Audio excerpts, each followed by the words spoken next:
Hi guys, how are you. मैं सुल्तान अली एक बार फिर हाजिर हूँ आपके 9th क्लास की केमिस्ट्री में। तो देखिए, इससे पहले हमने आपको पढ़ाया था द्रव्य की अविनाशिता का नियम।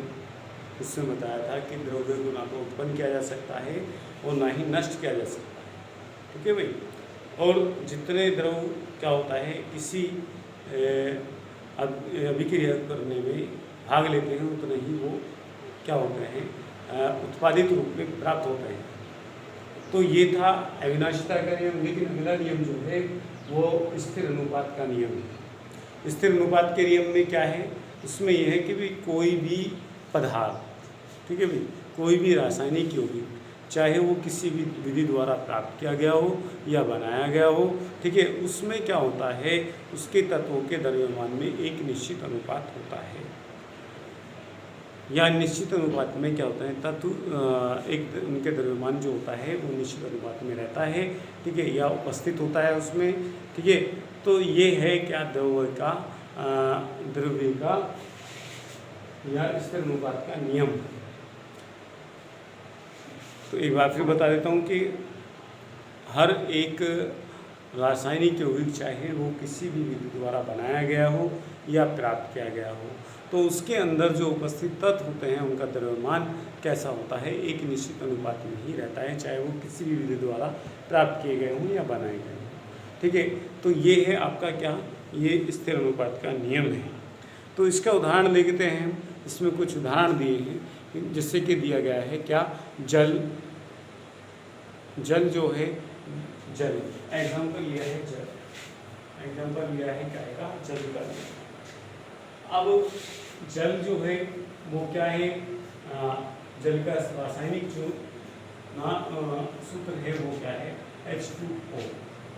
अब H2O पानी देखिए, पानी जो कैसे कैसे प्राप्त किया जा सकता है, पानी हमारा बारिश से प्राप्त किया जा सकता है, समुद्र से प्राप्त किया जा सकता है, नलकूप लगा करके पानी को प्राप्त किया जा सकता है, ठीक है, बोरिंग लगा करके प्राप्त किया जा सकता है, नलों से लिया जा सकता है, ठीक है भाई, चाहे झरने से लिया जा सकता है, झीलों में से पानी लिया जा सकता है।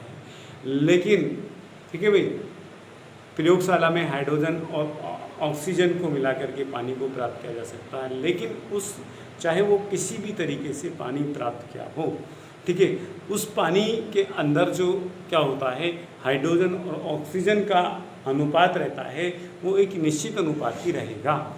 जैसे क्या है, हाइड्रोजन की क्या है, हाइड्रोजन का वेट जो होता है वो 1 होता है 1, लेकिन ये 2 है तो 2:1 अनुपात। ऑक्सीजन का परमाणु भार जो होता है वो होता है 16, तो 2 अनुपात 16, यानी कि 1 अनुपात क्या 1। ये चाहे वो जल जो है किसी भी विधि के द्वारा प्राप्त किया गया हो, चाहे वो बारिश के द्वारा हो, झरनों से लिया गया हो, समुद्र से प्राप्त किया हो, या प्रयोगशाला में हाइड्रोजन और ऑक्सीजन की क्रिया के द्वारा बनाया गया हो, ठीक है। लेकिन इसका जो अनुपात होता है वो क्या होता है, हमेशा 1:8 होता है। ओके, ये होता है, ठीक है। बात समझ में आ गई। यानी किसी की विधि द्वारा पानी को बनाया जाए या पानी को प्राप्त किया जाए, उसका तत्वों का जो द्रव्यमान का एक क्या होता है, निश्चित अनुपात होगा। यही क्या होता है, स्थिर अनुपात का नियम कहलाता है। दूसरा जो उदाहरण है वो है कार्बन डाइऑक्साइड का। अब देखिए CO2 कैसे कैसे बनाया जा सकता है, चाहे वो वायुमंडल से प्राप्त किया जाए। वायुमंडल के अंदर 0.02% होती है, ठीक है, क्या होती है, कार्बन डाइऑक्साइड होती है। प्रयोगशाला में कार्बन को वायु में जला करके, भाई कार्बन को जलाया वायु की उपस्थिति में, तो उसमें ऑक्सीजन मिल गई और ऑक्सीजन मिल करके क्या बना लिया, CO2 बना लिया, ठीक है। ऐसे ही प्राप्त किया जा सकता है।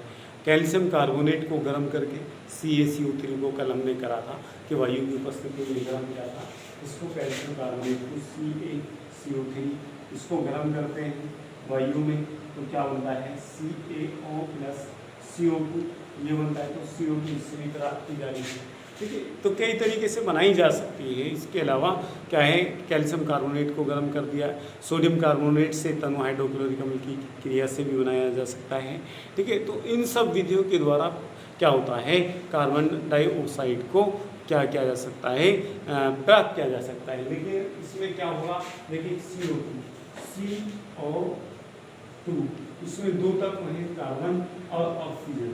कार्बन का जो वेट है वो कितना है, 12, परमाणु 12 होता है कार्बन का, अनुपात ऑक्सीजन जो होता है 16 होता है, इंटू 2 यानी कि 12:32 यानी कि 12:32, या हम कह सकते हैं 2 का 12 6 और 2 का 12 यानी कि 6:16, यानी कि कार्बन और ऑक्सीजन का जो अनुपात रहेगा वो हमेशा कैसा रहेगा, वो हमेशा इक्वल रहेगा, एक जैसा ही रहेगा। तो ये था आपका स्थिर अनुपात का नियम। एक बार फिर मैं बता देता हूँ कि कोई भी रासायनिक यौगिक चाहे वो किसी भी विधि के द्वारा तैयार किया गया हो या बनाया गया हो, ठीक है भाई, तो उसमें क्या होता है, उसमें हमेशा उसके तत्वों का द्रव्यमान का अनुपात जो होता है वो निश्चित होता है, वो स्थायी होता है, वो बदलता नहीं है, ठीक है भाई।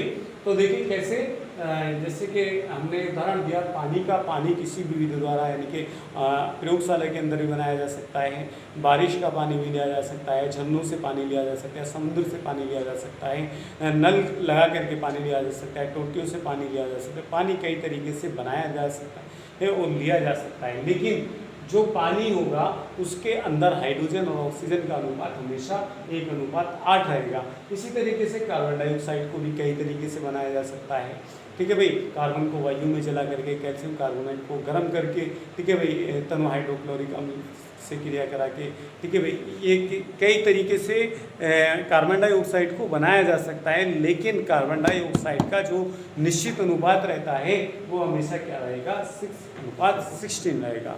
ये था आज का आपका सबक, ठीक है भाई। आज के लिए क्लास के लिए इतना ही काफ़ी है, और अगर कुछ समझ में नहीं आए तो आप मेरे से मालूम कर सकते हैं। मेरे यूट्यूब चैनल सत्तानवी साइंस क्लास पर जा करके आप केमिस्ट्री की अन्य क्लासेस देख सकते हैं, बायोलॉजी की क्लास देख सकते हैं, और मेरे चैनल को सब्सक्राइब कर सकते हैं, क्योंकि मेरे चैनल पर जो भी मैं यहाँ पर डालता हूँ तो आपको मिल सकता है वो देखने के लिए, कोई भी क्लास मिस ना हो, इसलिए आप बेल आइकन को भी प्रेस कर सकते हैं, ठीक है भाई।